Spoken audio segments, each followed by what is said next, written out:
Bueno, muy buenas noches.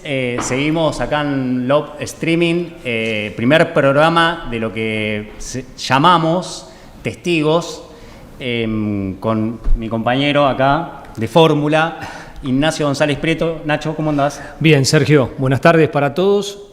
Vamos a abrir un espacio interesante. Sí. Muy interesante.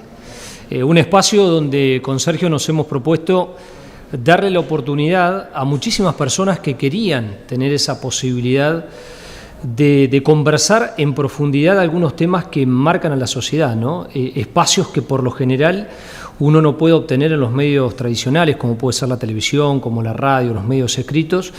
Y acá lo que vamos a generar, Sergio, es un mano a mano directo con los protagonistas de las historias.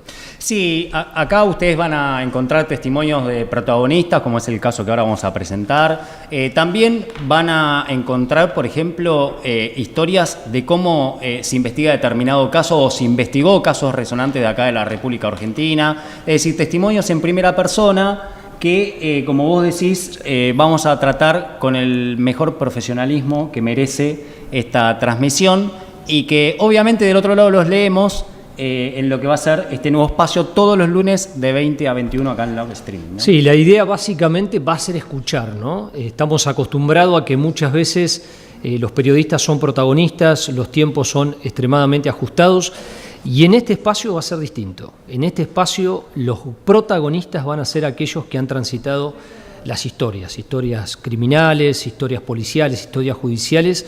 Ustedes los van a poder escuchar aquí como si estuviéramos en el living de una casa y como si Sergio y yo fuéramos una especie de psicólogo que escucha atentamente y que va haciendo las preguntas para guiar al protagonista de la historia. Sí, hoy traemos una historia que ahora van a conocer su historia, la de Graciela. Ella, cuando apenas nos encontramos hace tan solo unos minutos, venimos hablando la semana, dijo, para mí es una historia más.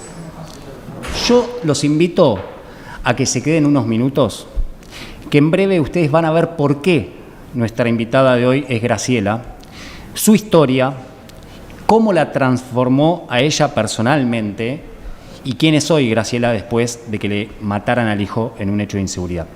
Me parece la mejor forma de presentarla, Nacho. Vos podés resumir brevemente la historia y ya la invitamos a Graciela para hablar. Sí, la sensación que uno tiene con Graciela Pera de Díaz es la sensación de que cualquier persona que nos está mirando, a medida que avance en la historia, como les contaba Sergio, va a tener la sensación que Graciela, todos quisiéramos que fuera nuestra mamá, o que fuera nuestra amiga, o que fuera nuestra compañera de trabajo, porque lo que hizo Graciela es realmente impresionante, digno de admiración, en un gesto de humanidad de los más profundos.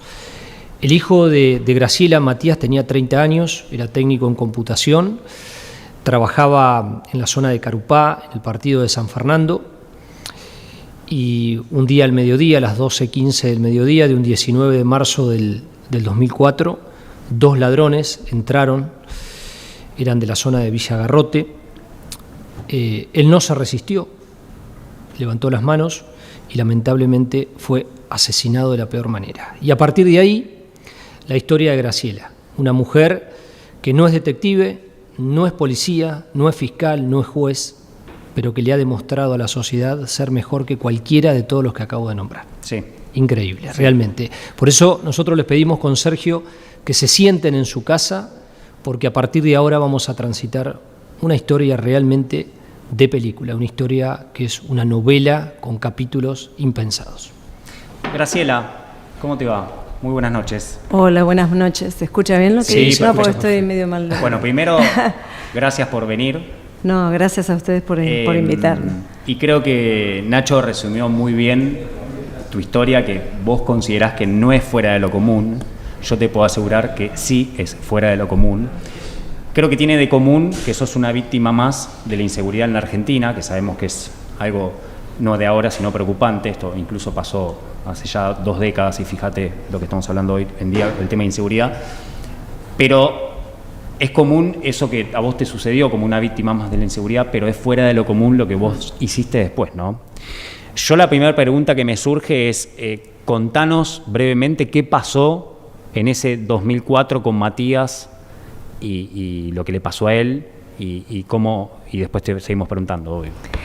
Bueno, el 19 de marzo de 2004, mi hijo trabajaba, era técnico de computación en Carupá, partido de San Fernando, tenía 21 años, trabajaba en una casa de computación y a las 12:15 del mediodía entraron a robar 2 personas, por llamarlos de alguna manera, y mi hijo era muy miedoso y levantó las manos. Sin mediar palabra, le pegaron un tiro en la aorta, ingresó por la axila izquierda el tiro y, bueno, la muerte fue en el acto, ¿no? Obviamente, y escaparon, tiraron el arma. Eran de Villa Garrote, que hay una calle en el medio que separa Tigre, que es la Villa Garrote, que está en la calle Italia al fondo, de Carupá, San Fernando, donde era el negocio donde trabajaba mi hijo. Bueno, yo recibo la llamada. Yo pensando, tenía como una intuición de que algo no estaba bien, porque a mi hijo le dijeron que le habían pegado un tiro, pero él me dijo que era un tiro en la pierna, no en el pecho, no en la axila, y cuando llegamos pensaba, a pesar de mis malos pensamientos, había como algo optimista que, bueno, lo deben estar operando, y no, fui a la morgue a reconocer a mi hijo directamente, o sea, sin solución de continuidad, fue directo. ¿Y el tiempo se detuvo? Sí, cayó, en mi casa cayó una bomba atómica, éramos una familia, no sé si utilizar la palabra normal, una familia común, de clase media, que mi marido trabajaba, tenía su taller, yo estaba a cargo de mis hijos, Matías tenía 21 años y Fernando 18 en ese momento. Ama de casa. Sí. Así que Fernando lo pasó muy mal, también mi otro hijo. Y bueno, de ahí vino todo el tema del reconocimiento en la morgue, después al otro día yo volverme a mi casa sin mi hijo, o sea, crudamente lo pusieron a mi hijo en un freezer, yo sentí eso, estuve toda la noche yendo y viniendo, hasta llamé por teléfono, no sé quién me dio el teléfono de la morgue y yo a las 4 de la mañana llamando a la morgue para saber cuándo le iban a hacer la autopsia. Me dijeron, está programada, la orden está para las 8 de la mañana. Y al otro día fuimos todos, o sea, tampoco fue común eso, porque fuimos todos, mi marido, mi hijo, amigos, fuimos todos a esperar la autopsia de mi hijo, una locura, ¿no? Que dicho sea de paso, había un solo médico o 2 médicos solamente autopsiantes en todo San Isidro, porque era la morgue del Hospital de San Fernando. De San Fernando, sí. Y bueno, en vez de las 8 de la mañana que estaba programada, se la hicieron a las 4 de la tarde.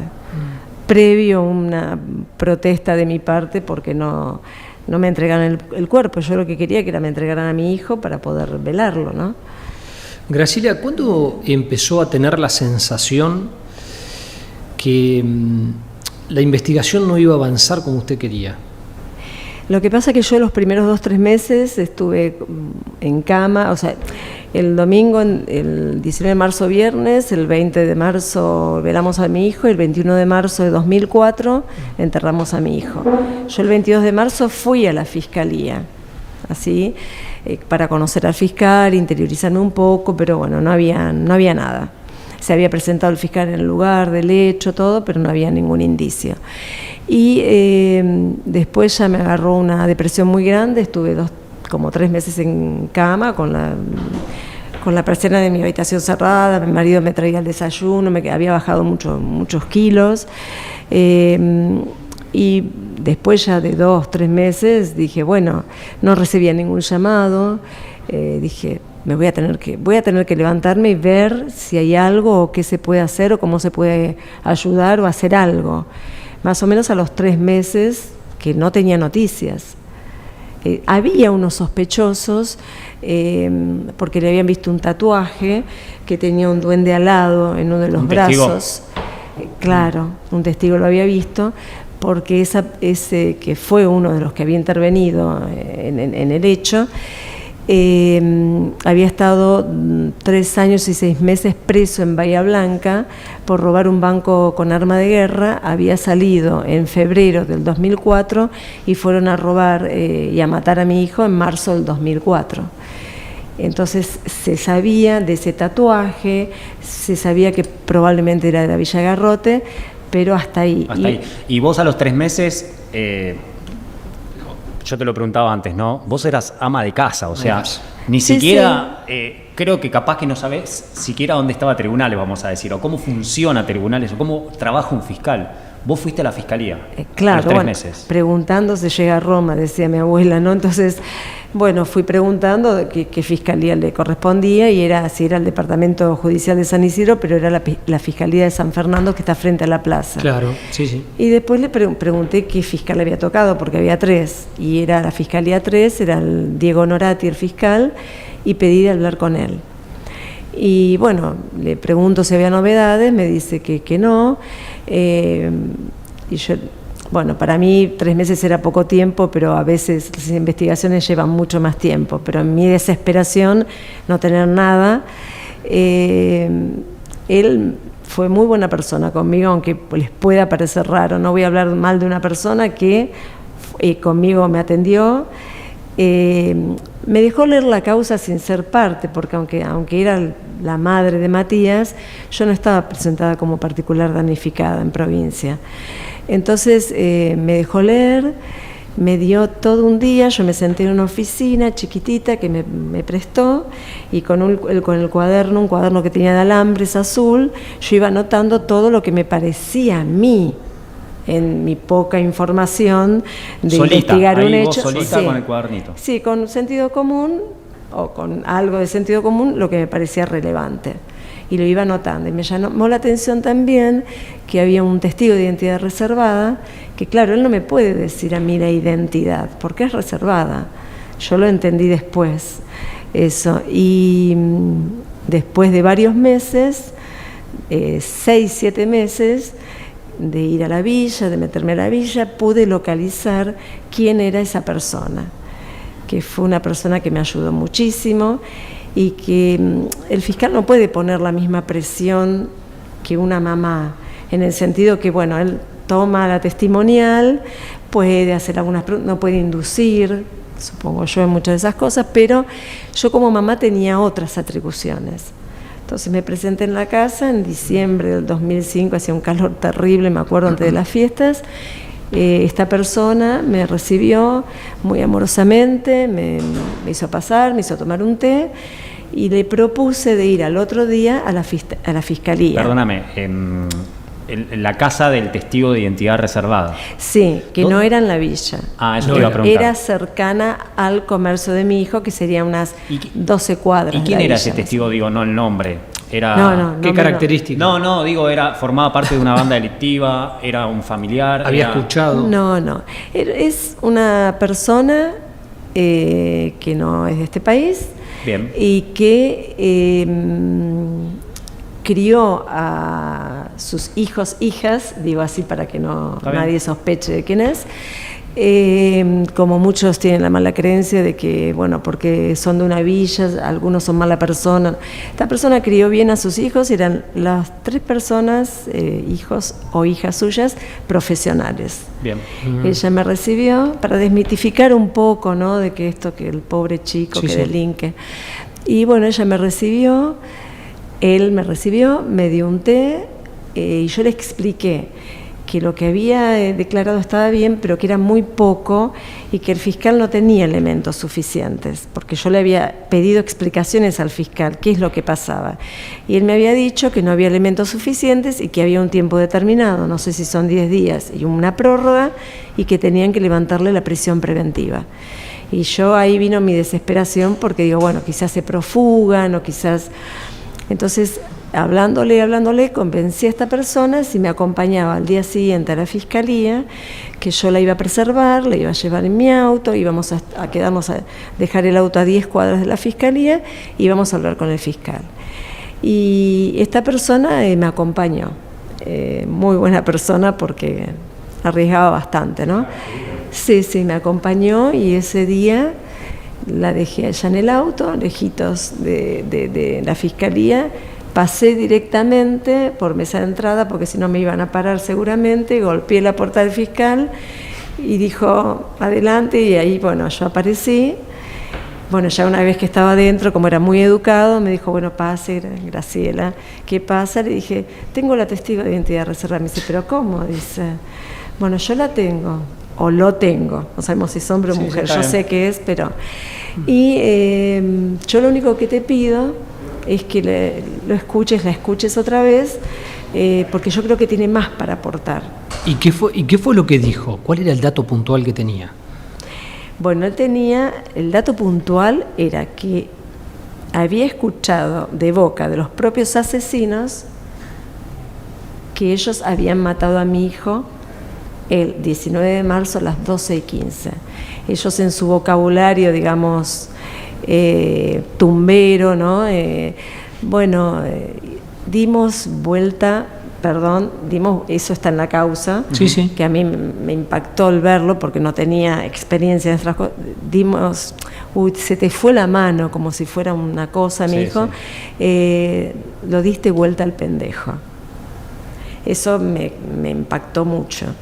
Y bueno, me dijo, está bien, dice, yo voy a aceptar hablar con el testigo o la testigo, pero vos te quedás afuera. Para que yo no sé.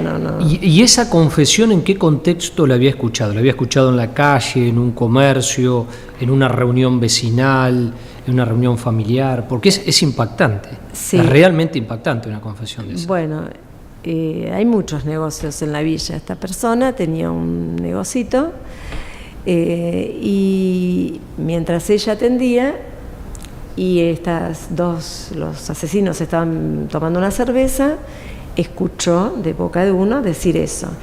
Y ella los conocía, o él vivió toda la vida ahí, los conocía desde que nacieron. Increíble. Sabían perfectamente quiénes eran. Impresionante. Impresionante. Para aquel que recién se está enganchando, estamos hablando con Graciela. Mataron a su hijo en 2004, a Matías. Ella se cargó al hombro, algo que a mí me asombra, porque ya lo primero que encuentro, yo nunca escuché que un familiar de una víctima vaya, está bien que estás asumiendo el trabajo del agente fiscal y de la policía, es decir, vos le llevaste al testigo de identidad reservada, después de convencerlo, a tribunales a que amplíe un poco más de quién se trataba estos tipos, de quiénes habían matado a tu hijo. Sí. El fiscal lo escuchó y aportó este dato. ¿Cómo siguió a partir de ahí en diciembre del 2005, a menos de un año de que mataran a tu hijo? Bueno, luego me hace entrar porque vio que era interesante lo que podía aportar la testigo, porque había estado muy presionada en la primera testimonial. Entonces empezó a tirar tantos nombres y a decir tantas cosas que, bueno, de 5 renglones que había sido la primera testimonial, eran 3 carillas, con nombres de uno, de otro, con datos muy precisos. Y de ahí entonces empezaron a llamar a toda esa gente, a testimoniales, a uno y a otro, se entrecruzaban, se acusaban unos a otros. Los asesinos no, seguían en su postura de nos fuimos, aparte tienen derecho de no declarar en su contra. Claro. Así que, pero un primo de uno de los asesinos dijo, sí, mi primo tal y tal, Fernández, fue el que asesinó al chico de la casa de computación de Carupá. Qué bárbaro. Un primo directo. Yo a todo esto tardé 6 meses en encontrar, 5 meses a la testigo de identidad reservada. Qué bárbaro. Iba por todos los comercios de la calle Italia a ver quién era, y yo tenía un dato errado. En realidad el comercio estaba dentro de la villa, no en la calle Italia. En la calle. Entonces yo decía que era una persona de asistencia social, como ellos siempre esperan que les den algún plan, alguna cosa, era como que estaba bien vista y me dejaban pasar. Claro, para que quede claro, y un poco vamos a... Es decir, Graciela se hizo pasar por asistente social para poder entrar a la Villa Garrote. Es una villa muy particular de zona norte de Gran Buenos Aires. Lo conversábamos con Sergio en la previa, Graciela. ¿Cómo fue esa experiencia de entrar a una villa? Como te decía Sergio, usted era una ama de casa, con su marido, con sus hijos, con una vida totalmente alejada de ese ámbito, y va a un terreno donde, bueno, la hostilidad podía estar en cualquier momento. ¿Cómo fue esa experiencia de entrar? Y encima mintiendo, porque era mentir, simular, disfrazar algo que usted no era.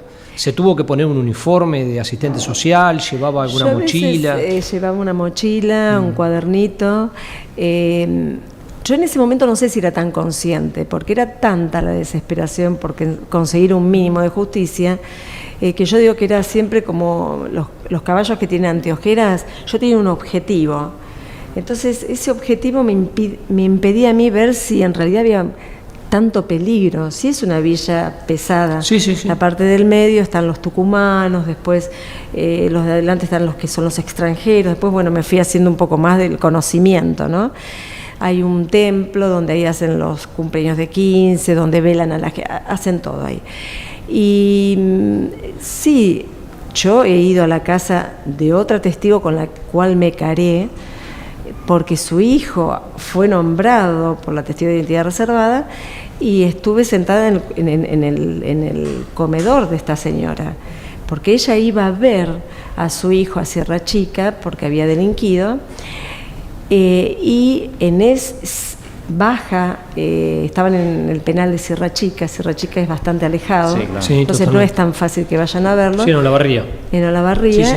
y baja Fernández, el que disparó, y en la desesperación que nadie lo visitaba, le cuenta a esta otra señora de que él había matado a mi hijo. Otro testimonio más. O sea, ya teníamos el testigo de identidad reservada, el primo de uno de los asesinos y este otro testigo. Y esta señora que se carió conmigo en el juicio, y que en el careo ella se quiebra.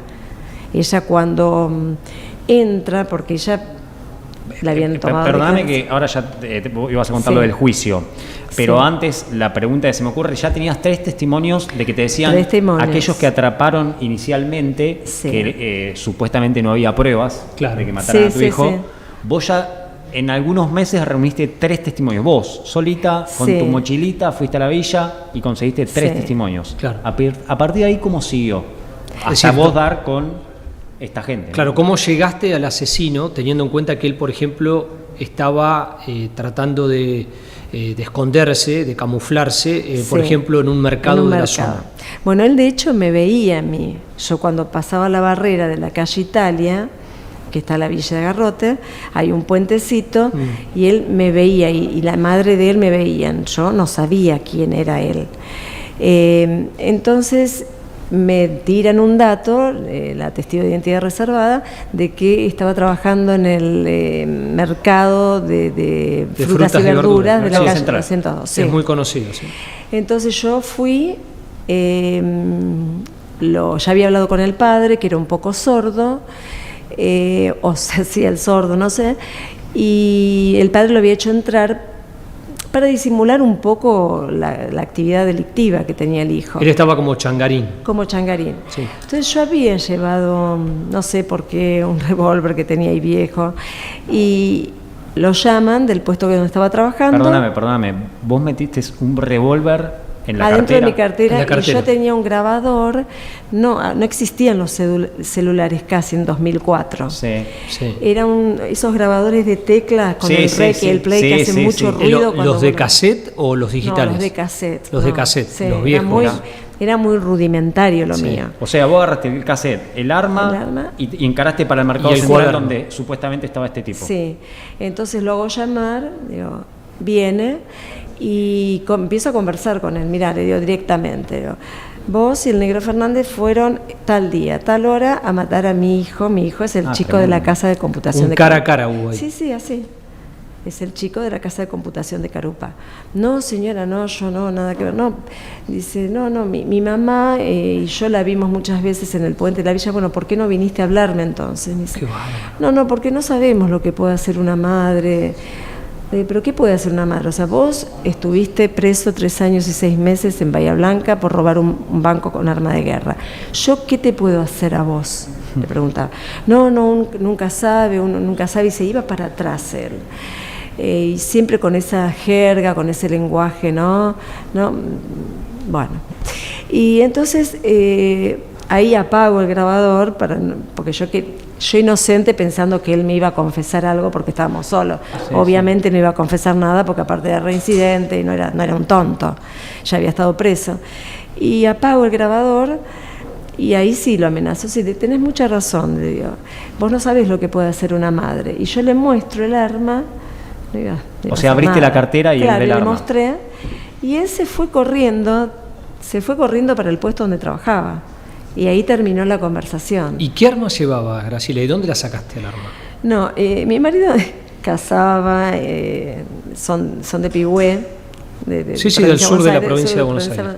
Tiene armas para cazar, después nunca más cazó. Y tenía un arma que él tenía, que estaba registrada, no portación, sino la tenencia.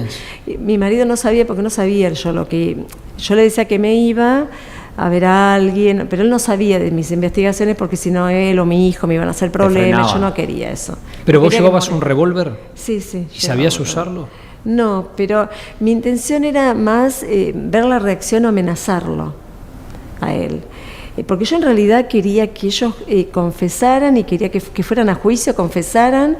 Quería saber fehacientemente si ellos eran los que habían matado a mi hijo, no lo que se dice vulgarmente un perejil, que fueran a juicio. Y la verdad te digo sinceramente, no me importaba la reinserción. Yo pensaba como mamá y quería que sufrieran en la cárcel. Increíble. ¿Pero el arma se la mostraste así, como si yo abro la cartera, o la sacaste? No, se la mostraste así. Porque era un bolso de tela que tenía abrojo. Qué bárbaro. Entonces lo abrí y la vio, y ahí él se fue corriendo para adentro. Me dice, no, yo señora no tengo nada que ver con usted, no lo conozco al Negro Fernández, mentira, bueno. ¿A vos ahí te cayó la ficha de que él había sido uno de los que te mató a tu hijo o todavía estabas con duda? No, ahí empecé, con la recolección de pruebas, empecé a convencerme cada vez más. Como el hablar, no voy a decir el nombre, tenían una coartada que ese día y esa hora, que era el cumpleaños de la madre de él, había sido el cumpleaños de él, no me olvido más, él cumple el 17 de marzo, y a mi hijo lo fueron a matar el 19, como era sábado, festejaban supuestamente su cumpleaños, y ese día y esa hora estaban comiendo un asado en la casa de él. Uh-huh. Entonces, y que el día viernes anterior, eso fue un viernes, perdón, y que había estado el hermano. Entonces yo me fui al colegio, donde el hermano estaba haciendo el primario, y hablé con una persona, no voy a decir quién tampoco, y le dije, bueno, que yo no iba a decir, no iba a hacer la infidencia de decir quién era, pero me dijera, por favor, si ese día, esa hora, tal persona estaba en el aula, que cuando pasaron lista. Bueno, pasaban unos días, mi desesperación, porque era difícil a veces que te llamaran, convencer a la gente, tiene miedo.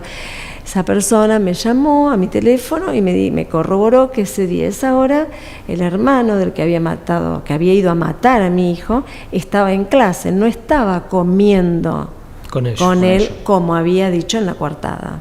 O sea, que era otra prueba más que ese día habían ido a matar a mi hijo. Estamos hablando de delincuentes de qué edades, ¿no? Porque es uno de los temas que a la sociedad pone sobre el tapete la baja de la imputabilidad, los delincuentes que tienen 17, 16 años, que están bajo el régimen penal de responsabilidad juvenil, pero también a la sociedad dice, che, ¿no habrá llegado el momento de generar un cambio de fondo? ¿Qué edad tenían ellos? No era menos, uno tenía 18. Era adulto. Adultos, sí. Y el otro 24 años. Eran mayores. Que ya había estado preso en Bahía Blanca. Además un antecedente, ¿no? Sí.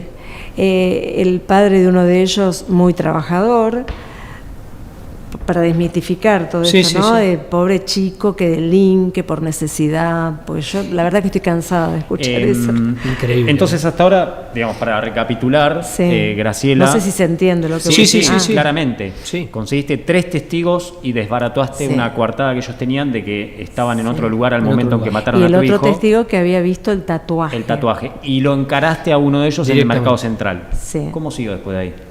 Bueno, después empieza uno de los abogados de ellos, les empieza a agarrar la desesperación y a decir de que ellos solicitaban, querían hablar con el fiscal. Bueno, yo me entero de casualidad porque voy otra vez al mercado y hablo con el padre, otra vez, de este que yo había encarado. Es decir, ellos se dieron cuenta de que vos, Graciela, iba un paso más adelante. Sí, Ya los habías descubierto. Uno de ellos llegó a decir, cuando estaban haciendo la pericia balística, que es horrible, que yo estuve presente, quise estar, pero fue una impresión que disparan como en un tambor, Sí, y se sí. escucha ese ruido tan Sí, sí. feo, y me imaginé un montón de cosas de mi hijo. Esta mujer está en todos lados, le dijo el que había estado en Bahía Blanca preso al otro. Bueno, y cuando voy otra vez al mercado y hablo con el padre, me dice, no, pero nosotros ya vamos a hablar con el fiscal, está todo arreglado. Yo, ¿cómo todo arreglado? A todo esto no tenía yo abogada, pero había hecho una relación muy de empatía con el fiscal, que para que no pensara que estaba loca, yo todo grababa. Porque lo que me decían en la calle, me decían sí, tal cosa, y cuando iban a la fiscalía decía otra. Decía lo contrario. Por miedo, por lo que fuera. Entonces el fiscal iba a pensar, bueno, esta mamá le mataron al hijo, enloqueció y me trae cualquier cosa. Yo no quería que pensara que yo estaba loca. Yo estaba Lo que fuerte. pasa que esta mujer está en todos lados, Sergio, esta mujer nos descubrió. Claro. Viene por ahí, Claro. Sí. nos No, descubrió. ¿sabes que lo que yo me preguntaba, y creo que si estuviera pasando esto ahora, yo te digo, Graciela, cuídate, te van a limpiar en cualquier momento. te van a matar. Seguramente saben en dónde vivías, conocen a tu familia, mataron ya a alguien. Te van a ir a buscar. Te van a ir a buscar y te van a limpiar. Sí. ¿Vos nunca pensaste en ese momento algo así? Yo no lo pensaba por mí, porque yo tenía un objetivo y a mí me mataron lo que yo más amo en la vida, una de las personas más que es mi hijo, y que ese duelo, que no es patológico, lo voy a llevar hasta el día que me muera. No sé si es claro eso. Sí, o sea, yo entiendo que vos se lo ocultabas a tu marido. Entonces yo a mi marido no porque le te decía a mí. frenaban. Sí, tenía un poquito más de temor por ello, tampoco, no tanto por mi marido. En la escala de amores están primero los Sí, hijos, sí, después obvio. el marido. Después. Tenía así un poco de temor por mi otro hijo, que lo preservaba, nunca sabía nada de lo que yo hacía, ni nada, hasta el momento del juicio, porque tenía miedo de que él le pasara así algo a él.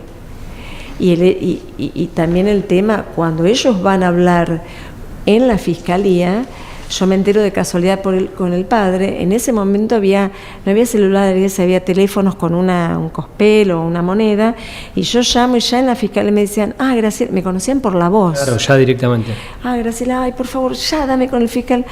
Y bueno, me pasaban con el fiscal y decía, van a ir a hablar con vos. Ya nos tuteábamos, parecemos. Van a ir a hablar con vos. ¿Quién me dice? Va a ir a hablar el abogado, se murió ya, Campilla, y va a ir a hablar con los padres.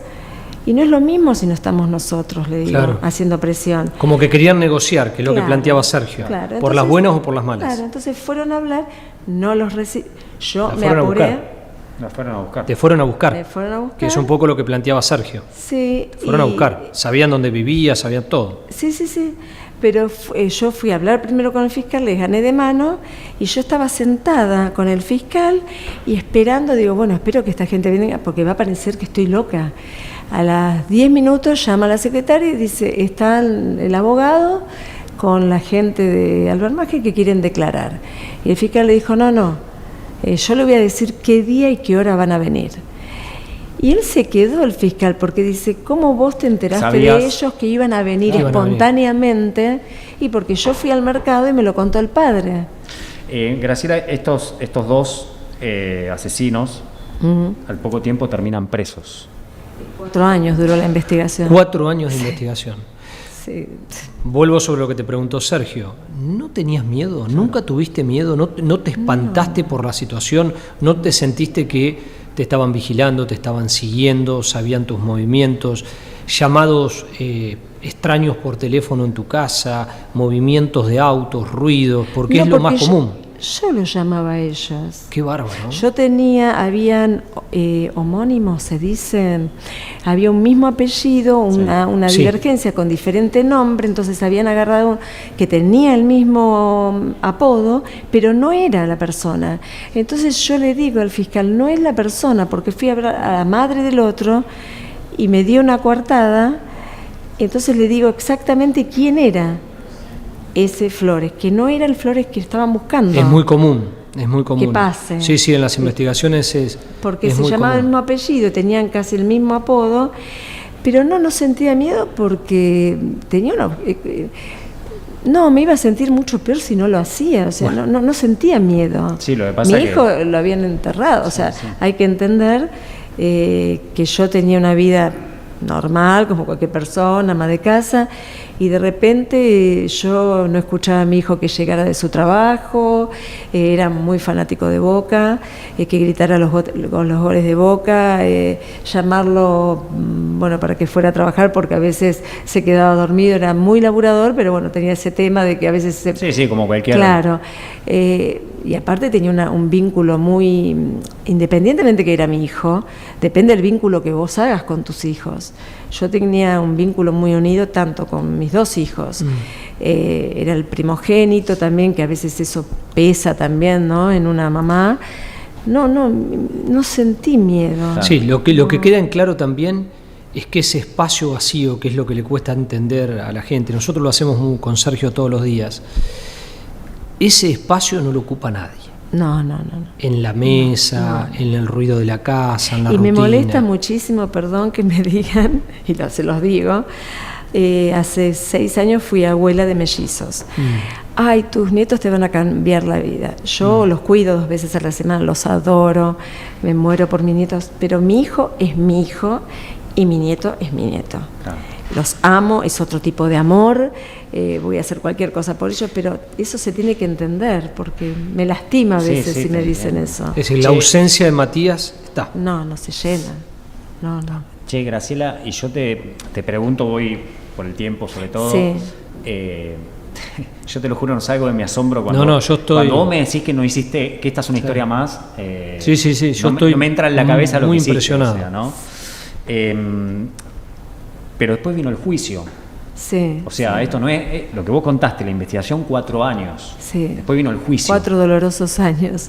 Sí. Y después vino el juicio y a estos tipos los tenías sentados ahí. Sí. Con la duda tal vez de si iban a ser condenados o no.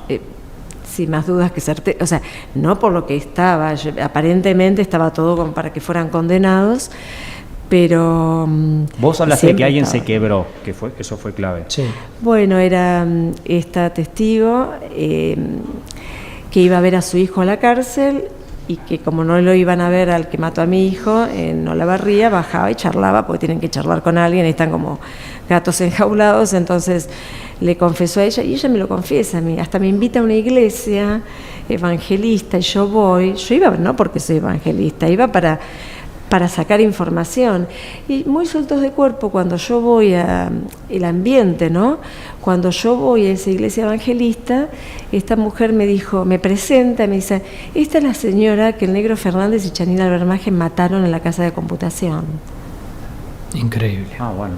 Sí. Entonces yo, grabando todo eso, empieza el juicio, y primero testifiqué yo tenía que estar afuera porque como había hecho las investigaciones, yo solo decía todo lo que había hecho y tenía que salir. Y la van a buscar esta persona, que en esa interín se había mudado, pero había logrado yo dar con la dirección y se la paso al fiscal, porque que tiene que mandar a la policía a buscarla. Y la mujer decía, pero yo no tengo que ir a ningún juicio porque habían pasado 4 años, ni enterada ellas en su vida. Y cuando ella me ve a mí sentada en la sala de espera, ella hizo así y bajó la cabeza. Y yo dije, me conoció.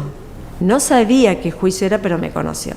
Entra, le toman declaración, como difiere de mi declaración, tengo que entrar yo, y nos ponen así en esa posición enfrentados, en un careo, pero mirando también a los jueces.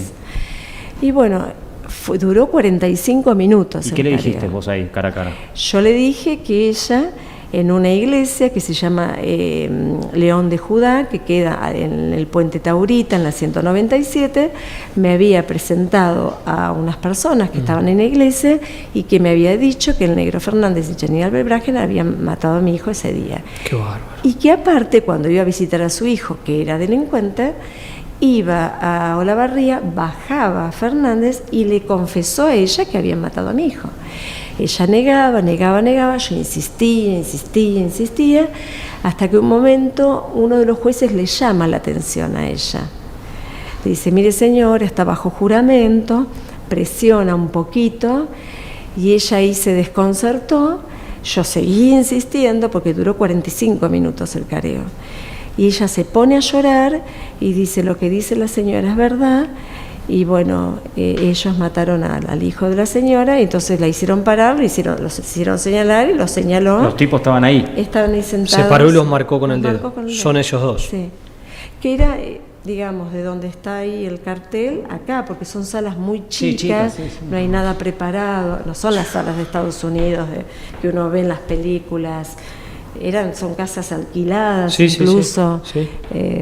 Era muy feo tener tan cerca a los asesinos de tu hijo, ¿no? ¿Y cuál fue la actitud de ellos, de los asesinos? Bueno, ¿agacharon la cabeza, la miraron fijo? Uno bajó la cabeza, uno mantenía siempre la cabeza baja. El otro siempre alta y desafiante, pero luego de este testimonio, siendo señalado tan contundentemente, bajó la cabeza. Fue el único momento que la bajó. Y después vino la testigo de identidad reservada, que por suerte le mantuvo la identidad del tribunal, porque es potestad del tribunal. Sí. Viste que, bueno, ustedes saben ellos no reconocieron nunca lo que hicieron. Sí, lo reconocieron al final. Bueno. ¿Cómo fue eso? ¿Y ese capítulo? Bueno, cuando ya termina el juicio, era agotador, empezó a las 10 de la mañana, a las 9 de la noche y seguíamos, no cortaba el tribunal. A las 9 de la noche, bueno, le dicen si querían decir las últimas palabras, qué querían decir. Entonces ellos confiesan cómo habían pergeñado el plan, que había una placita enfrente, cómo habían hecho, lo que habían estado observando. Perdóname, los dos. Primero lo dice el que bajaba la cabeza, el que disparó. Después el otro, intentando tirarle el que era reincidente, tirarle la culpa al otro, que él sí había estado, pero que él apenas había entrado o no había entrado mucho, cuando es mentira, porque él saltó al mostrador, mi hijo estaba agonizando y le estaba revisando los bolsillos a mi hijo para sacarle la llave de la caja. Entonces yo sabía perfectamente. Y él dijo que no, que bueno, estaba muy nervioso, el otro disparó, pero que él no había entrado, y que me pidieron perdón, los dos. Yo a esa altura ya no escuchaba, no me interesaba lo que dijeran ni nada, me estaba como relajando un poco más. Y bueno, y ahí se hizo como un cuarto intermedio, se tomaron 10 días para la sentencia, ¿no? ¿Qué sintió cuando el tribunal bajó el martillo y los condenó? Sentí una mínima satisfacción que dura segundos, porque a todo el trabajo realizado, el esfuerzo, porque tu hijo no vuelve, pero era injusto que quedara impune, no era justo. Mínima satisfacción. Cuando se lo llevan al celular, es el camión. Sí, el camión de traslado. Me escupían los otros presos de adentro del camión. Estaban en la Libertador, que era el tribunal, que ahora no está más, muy angosta es ahí, y me escupían, me insultaban, se reían. Yo hacía caso omiso a todo, y la sentencia se la dieron el 17 de marzo, el día de que uno de ellos cumplía los años que había dicho, del año 2008. O sea, 4 años después. 4 años después, sí. ¿Cuánto le ponen? El fiscal había pedido, eso es como cuando pedís mucho, porque total para bajar hay tiempo en la justicia argentina, ¿no? Habían pedido 32 y 33 años, que es una barbaridad en el sentido que no la dan acá. No la dan, no. Un homicidio en ocasión de robo no existe. 25 años como no más. Existe. Sí. Entonces bajaron a 17 y 18 años. No, el agravante del 41 bis, la tenencia de arma de fuego, no la dieron. Apelé a casación, que estaba Piombo, Sarjargués y Natielo, que después se fueron, renunciaron 2. Hablé con ellos personalmente, iban a hacer, ¿cómo es que muchas veces sobre el mismo tema se discute algo? Iban a hacer una revisión del fallo. Se juntan todos los tribunales para ver qué política toman con respecto al 41 bis, de ahí en más. Y me dijeron que sí, que lo iban a tener en cuenta, no lo tuvieron en cuenta. bueno, 17 y 18 años. Yo te quiero preguntar, pasaron 21 años. 21 años, sí. 21 años de que Ya, mataron ya están libres. Sí, por agotamiento de pena. Ya están libres. Eso te iba a preguntar. Qué bárbaro. Lo que te iba a preguntar es, pasaron 21 años. Sí. Vos eras ama de casa, familia Sí. tipo, Sí, sí, sí. te mataron a tu hijo. Sí. ¿Qué cambió en vos 21 años después? ¿Quién es hoy Graciela? Yo creo que uno trae un poco la personalidad y que hay un punto de inflexión. Ajá. Siempre tuve una personalidad de no quedarme, pero ante tamaña locura, yo, bueno, primero me recibí de locutora porque tenía que hacer algo. Si yo me quedaba en mi casa iba a enloquecer.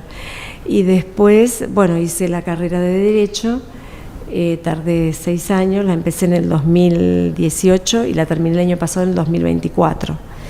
Y el 11 de abril de este año, el viernes, me dieron el diploma y hice la jura como abogada. Es increíble la historia, ¿no? Para que quede claro, Graciela, una persona, como decía Sergio, una ama de casa, mamá, casada, con 2 hijos. A partir de este hecho es abogada y locutora. No cualquiera, ¿no? No cualquiera. Sí, Es admirable pero, totalmente. Sí, el profesor que me entregó el título Increíble. que es el profesor del práctico, yo elegí. Sí, me decía todo el tiempo, pero yo no sé, otra amiga me decía, vos lo naturalizás. Es impresionante. No sé si lo tomó tan así, Sí. sé que hice un montón de cosas. Porque además, Graciela, vos te fuiste encontrando en esas clases prácticas, en esas clases teóricas, en la bibliografía, en los libros, Tema aparte. te fuiste encontrando con cosas que vos habías encontrado en la causa. Claro, lo que yo Estabas sabía leyendo. lo que yo sabía de la práctica, lo ponían en muy abstracto. Claro. Entonces yo decía que no, que ir a buscar eso, a investigar eso, no quedarse con el papelito. Porque viste la ley, esto y lo otro. Yo capaz que no sé tanto del artículo, no me acuerdo de memoria, aparte con los años. Yo voy más a lo práctico. Perfecto. Andá al tribunal, andá a hablar, investigar, recorrer, porque si no es todo muy abstracto. Por eso yo te Claro. decía al comienzo que creo que tu historia, lo que te pasó a vos, lamentablemente es algo que lo viven muchos acá en nuestro país. Sí. Ahora, fuiste a buscar un testigo de identidad reservada, te enfrentaste a los delincuentes, Sí. como dice Nacho, en un ambiente que es Hostil. jodido, peligroso, Sí. el mercado Sí. central, la villa, Sí. no es fácil meterse ahí. En el juicio seguiste metiendo Sí. fichas. Sí. En el juicio te puedes cruzar a un familiar de ellos o te puedes cruzar a otro No, delincuente. Había un familiar de ellos que era también delincuente y que había estado preso en Sierra Chica, en Florencio Varela, y justo para el juicio había conseguido la libertad y estaba en el juicio, pero estaba con unas Nike. Me Sí, llamó sí. la atención. Mirá lo que miré en ese momento de locura, que ni yo me las compraba. O sea, y aparte prepotente, te tenés que anotar cuando vas a entrar porque Sí, sí. hay poca capacidad, Sí. ¿viste? Y él quería estar primero, entrar, y bueno, como se dice en el barrio, le pararon la chata y le dijeron, no, vos esperá un poco, te vas a anotar cuando se anote toda la gente. Sí, estaba el padre, la madre había fallecido 2 años antes. Qué va. Eh, ¿Sabes que tengo la sensación, Graciela, a ver si me equivoco? A ellos los condenaste vos, no lo condenó el tribunal. Sí, mira, es probable porque también la admiración de uno de los jueces que después me encontré por el careo que le quedó grabado, el juez Rizzi, que ahora creo que está jubilado, que después seguí teniendo comunicación y con el fiscal también, que también no es muy común que una víctima... también yo tenía un modo de que no es que iba... a pesar de no tener conocimientos, de hecho, vengo a la fiscalía y en mi impotencia, en mi dolor, que me podría haber pasado, te rompo todo, te quemo todo. Yo tengo otra educación. Yo pedía las cosas sin el conocimiento legal, pero las pedía concreta. bien. Y concreta, mira, pero acá se están contradiciendo, ¿qué pasa? Mira, era como un equipo se había hecho. No, increíble. Y a estos criminales, estoy tratando de encontrar la sensación, ¿no? Que es bien corporal y hasta te diría... Sí, creo que es más corporal, pero es profunda. ¿Los pudiste perdonar? ¿Te dieron lástima? ¿Te dio lo mismo? ¿Seguís teniendo esa furia, esa necesidad de justicia que no está saciada con lo que pasó? Bueno, puedo hacer muchas comparaciones. Saciada no va a estar nunca porque mi deseo, no hay peor cosa que desear algo que no se puede cumplir. Sí. La muerte es irreversible. Vayas al psicólogo, vayas donde vayas. Sí. Y el deseo lo tenés como mamá. Entonces, eso no va a poder ser nunca. Tuve que trabajarlo mucho psicológicamente, psiquiátricamente, más psicológicamente, que mi hijo no está, ahora sí me acompaña mucho, le hablo mucho a él, pero yo no podía hablarlo al principio. Sabor a poco, sí, porque 17 y 18 años, la cárcel es un infierno. Yo no tengo la culpa de que sea un infierno. En todo caso, las políticas criminales serán los que tienen la culpa que sea un infierno, no yo, que soy una simple mamá. Mi hijo está muerto con 21 años, un chico trabajador, estudioso, buena persona. Lo mataron en el acto, con las manos levantadas, sin ni siquiera reaccionar, ni nada. Y entonces sí me pareció poco. Por otro lado, viendo tantos casos que no se resuelven, dije, 17 y 18 años, qué tristeza. Me pareció, bueno, no sé si se entiende mi comparación, sí. Pero no, odio, sí, los odié terriblemente. Yo los seguía, por si le daban alguna libertad o algo, los seguía por el Facebook, porque tienen Facebook en la cárcel. No, entonces tremendo. Él estaba con un nombre y yo no es que me castigaba. Una vez el fiscal me dijo, no lo mires más, Graciela, pero como yo después, no es solamente la investigación, el juicio, la condena o no, es la ejecución de la pena, que es una constante máquina de pedir transitorias cuando es la mitad de la pena, y después las condicionales. Bueno, son máquinas. Hacen un cursito, había hecho un curso de yoga y pedía la transitoria. Entonces yo no era antes de la ley de víctimas. Claro, antes del 2017, de la ley Micaela. Porque yo estuve en el Congreso cuando fue después la ley de víctimas. Después empezó a profundizar con los delitos agravados. Un poquito. O sea que si vos no estás al tanto, te lo hacen a tus espaldas y te enteras cuando el tipo está en la calle. Pero yo ya en eso sí me sentía como pionera. No estaba la ley de víctimas, porque esto fue en el 2008 la sentencia, y en el 2015 recién quedó firme la condena. 7 años después por las apelaciones. Es una barbaridad. Qué locura. Y recién ahí pasa ejecución de pena, que está el fiscal y la defensora de ejecución de pena, y la jueza de ejecución de pena, que a mí me tocó García Mañón. Entonces yo iba y hablaba con ella. Y ella un día, era tragicómico, porque yo voy a hablar con ella y me dice, señora, acá vienen los parientes de los delincuentes, no vienen las víctimas. Entonces me sentó, me leyó un artículo del código, y yo le dije que yo como que los trataba de sensibilizar. Le mostraba la foto de mi hijo, era como hacer un lobby con los jueces, yo lo llamaba eso, como un lobby con los jueces de ejecución, y así logré que cumplieran hasta el último día de la condena, pero eso... no pasa siempre. No pasa y conllevó un desgaste emocional, inclusive recuerdo una sola vez, la jueza de ejecución me atendió muy bien, una sola vez, y me dijo que nunca más me recibía, pero bueno, yo pude decirle mi parecer, lo que era reincidente, bueno, un montón de cosas. Graciela, que tiene que ver un poco con lo que le preguntó Sergio hoy más temprano de su marido, de su otro hijo. Sí. ¿Cómo lograron mantener la unidad? Porque este tipo de procesos llevan a la familia. Sí. Hay familias que el marido no soporta, el marido puede morir, el otro hijo le toma bronca a la madre porque piensa que la madre se ocupa solamente del hijo que murió. Es decir, he visto todos estos procesos, por eso se lo pregunto, ¿cómo hicieron ustedes? El otro día veía un video cuando usted iba a recibir el diploma a la Universidad de Derecho, su marido iba sentado en el auto y en un momento su marido la agarra del brazo y dice, con ella no puede nadie, ella lo puede todo. Sí, lo dice mi marido. Sí, por eso le pregunto esto, ¿no? ¿Cómo la familia pudo mantener esa unión, ese núcleo que no se disolvió por nada, a pesar de la tragedia, ¿no? Bueno, fue muy difícil, porque yo al principio era ese era mi hijo, mi primogénito era mi hijo, no que mi otro hijo no valga, porque lo hablé con él 1000 veces y lo tiene bien claro.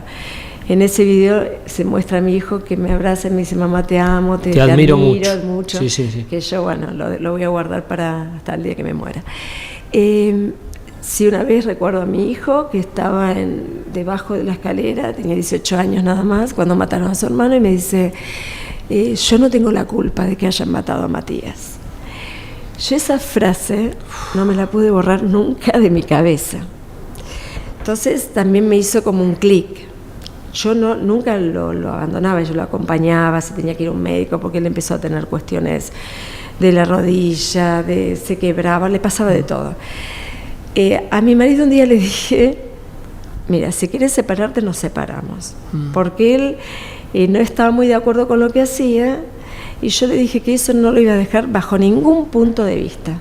Así que toma la decisión que vos quieras. A mí no me importa nada. Qué fuerte. Pero mi marido, como me ama, supongo, y es un gran compañero y un gran padre, un excelente padre fue, bueno, creo que no le quedó otra que acompañarme. Y mi hijo también, a mi hijo lo ayudó mucho con mis nietos y todo, pero fue un proceso muy, muy duro. Mi hijo es de no hablar, nunca quiso ir al psicólogo, pero el otro día cuando me dijo, mamá, te amo, te admiro, y me abrazó, bueno, ahí sentí que él sintió que yo no lo abandoné. Qué fuerte. Pero ninguno de todos los integrantes de la familia son los mismos de antes de eso. No. Eso es lo que no entiende mucha gente. Yo, por ejemplo, esto es una opinión personal, ¿no? Yo creo que los violadores y los asesinos se merecen prisión perpetua. ¿Por qué? Porque la consecuencia para la víctima y para la familia, la víctima muera o la víctima sobreviva, es de por vida. Entonces, el que viola y el que mata se merece una prisión perpetua, cosa que no dice el Código Penal. Yo a uno de los jueces de la Corte Suprema de Provincia, que también habían apelado a la Corte Suprema de Provincia, habían apelado a Nación, pero por el 280 lo desestiman. Por suerte, dije, porque no queda más firme la sentencia, me vuelvo loca. Yo le dije una sola cosa, le dije, el día que mi hijo pase esa puerta, suelten a los asesinos. Claro. Qué bárbaro. Pero eso no... Qué fuerte, ¿no? No, sí. Tuve que tomar agua porque tengo un nudo en la garganta. La verdad que todo lo que hemos escuchado. Es muy fuerte. Sí. Buscaste a los testigos de quienes supieron que mataron a tu hijo, encaraste a los chorros. Terrible. Los llevaste al fiscal, quebraste a un cómplice, si quiero, alguien que estaba al lado de los delincuentes. La verdad que, nada, fuertísimo. Sí, Yo personalmente, bueno, luego extensivo a Nacho, te queremos agradecer. Ya estamos complicados de tiempo, pero el haber venido, el haber compartido esta historia, no es una historia para nada común. No. Es una historia fuera de lo común, como vos te cargaste al hombro todo, absolutamente todo. Así yo les quiero agradecer a ustedes la invitación. Creo que es su primer programa. Es el primer programa. Y bueno, me siento honrada porque tampoco ni idea que me ibas a invitar o me iban a invitar. Y bueno, porque yo no es que lo veo con naturalidad, sino que creo que era lo mínimo que podía hacer por mi hijo. Sí, nosotros, para la gente que nos está mirando, Graciela Pera de Díaz peleó por justicia por su hijo Matías, de 30 años, técnico en computación, lo que dijimos al principio, 19 de marzo del 2004. ¿Cuánto tiempo pasó? 21 años tenía mi hijo. 21 años. 21. Lo asesinaron en una casa de computación. Y lo único que hizo Matías fue levantar los brazos y a pesar de todo lo mataron. Y acá tenemos a Graciela, que ha dado un ejemplo a la sociedad argentina increíble. Y a la justicia, me parece, ¿no? Y a la justicia, ¿no? Y por eso está acá la doctora. La doctora. Que me da vergüenza. La doctora hizo todo por su hijo y nos dio un ejemplo a todo, ¿no? Transformar el dolor en un motor de lucha. Y bueno, lo que uno piensa, no debe haber dolor más grande en la vida que perder un hijo. Sí. Totalmente en claro eso. Bueno, estamos llegando ya al final. Esta es la idea del programa que vamos a encargar con Nacho, con Ignacio González Prieto. Todos los lunes de 20 a 21 acá en el canal de Love Streaming van a encontrar este tipo de testimonios. Por eso este programa se llama Testigos y hoy fue un primer plato de lo que vamos a estar contando a lo largo de los próximos programas, ¿no, Nacho? Y seremos testigos a partir de ahora todos los lunes, al igual que ustedes, de estas historias, donde el objetivo principal no va a ser hablar, sino escuchar. Chao. Muchas gracias y que tengan buenas noches.